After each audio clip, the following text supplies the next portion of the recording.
Welcome back to Adventurous Advocates, where today we're at Animal Kingdom to discuss services for guests with cognitive disabilities. We're going to explore every resource that Disney World has to offer, and specifically Animal Kingdom. It's going to be a wild time. Come on, let's have an adventure. One of the first things you're going to want to do is open your My Disney Experience app, and you're going to see a little magnifying glass at the bottom. That is your search icon. You're going to click it and search the word services for guests with cognitive disabilities. I wanted you to have access to this resource because it is a treasure trove of information. Not only will it help you plan your trip and give you tips on how to build sensory kits, visual schedules, things like that, it also has an extensive list of accommodations by park offering GPS navigation to these services. Now, we are going to go into everything that Disney has to offer in this video, but I feel like this is such a great resource, you had to know about it. All right, guys, you asked for more giveaways, so here it is. If you've been watching everyone walk around with the shoulder Grogu and you wish you had one, you can have one for free. All you have to do is subscribe to the channel and leave a comment below. And then next Monday, we'll draw to see who wins this little guy.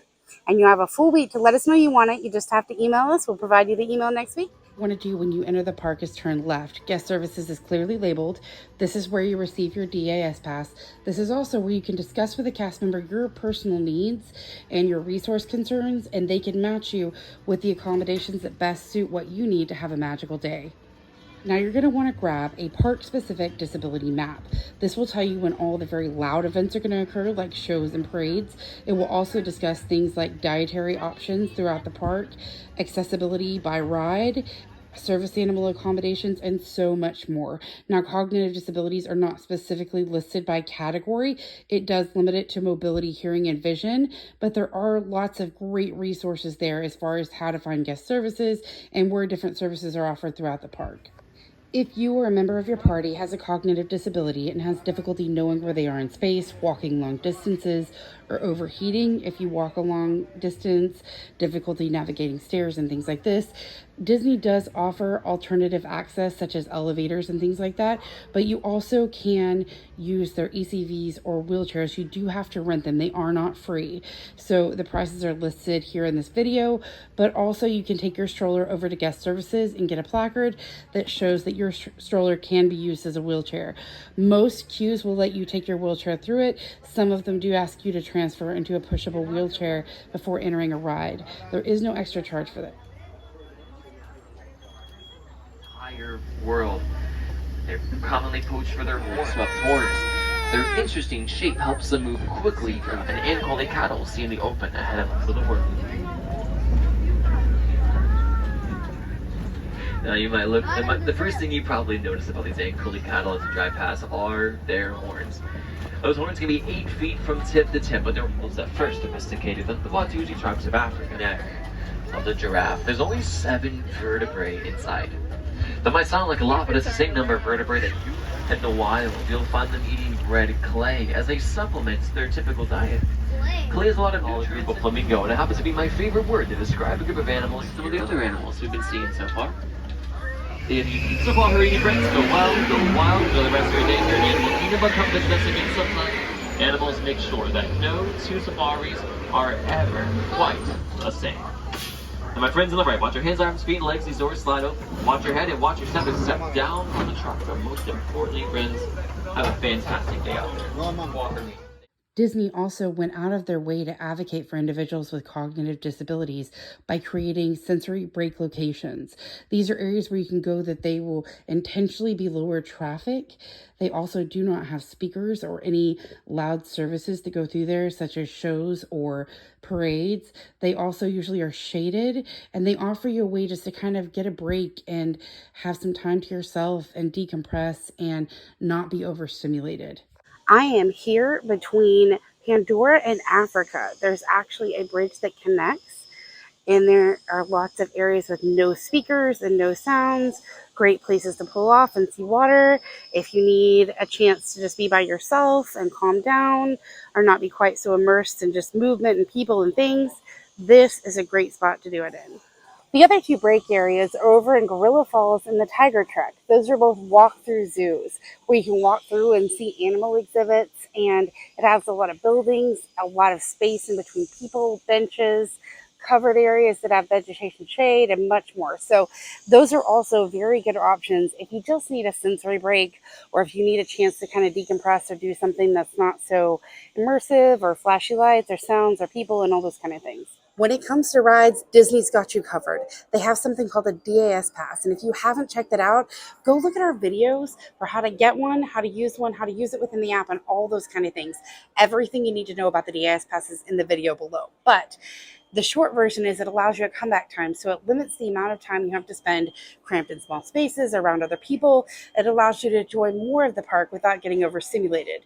If you have a family member who absolutely cannot stand in line, you actually can go to the rider swap area, have one member of your party stand in line, and then swap out and allow the child to ride it when that person gets to the front. And that's very cool. And then when they're done, they can swap out, and the individual who was unable to ride the first time can then ride the ride. So it allows everybody to ride at their personal comfort level, and it allows accommodations for individuals that maybe need a reduced tolerance to overstimulation, or just completely being separate from the line altogether. So those are two great ways that you can help an individual with cognitive disabilities at Disney.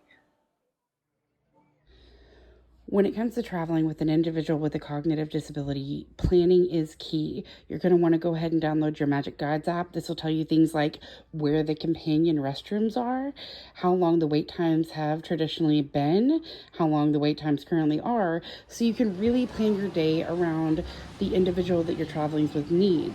And I do know what you're thinking. You're thinking that at the parks, there is so much sensory input between flashing lights and sounds and things like that. But sensory diets are not always met, or things are so far out of their comfort zone that they need the type of sensory diet that feels familiar. A sensory kit may include sunglasses, earplugs, or earphones. They used to give out earplugs at guest services, but since the shutdown, I haven't seen those given out as much. And so you can't really count on that. But any hardware store or lawn supply store is going to have those. You also need a fidget item and a sensory input item. So if your child prefers pressure or things like that, then you may want to bring a weighted item. They sell those little weighted dolls and things like that. Really, you need to know your child's needs. And if your child prefers it or needs it at home, they're probably going to need it at the park extra. Because, they're getting so much that's different. They're off their normal routine. They're seeing sights and sounds that may feel very overwhelming to them. Now, you may have an individual who loves new things and really thrives with the sensory input, but then they still may need that blanket for a break or comfort. So really just plan ahead and pack. If you need more information on how to make a sensory kit, Disney does offer a guide to that, but also contact some of the local organizations.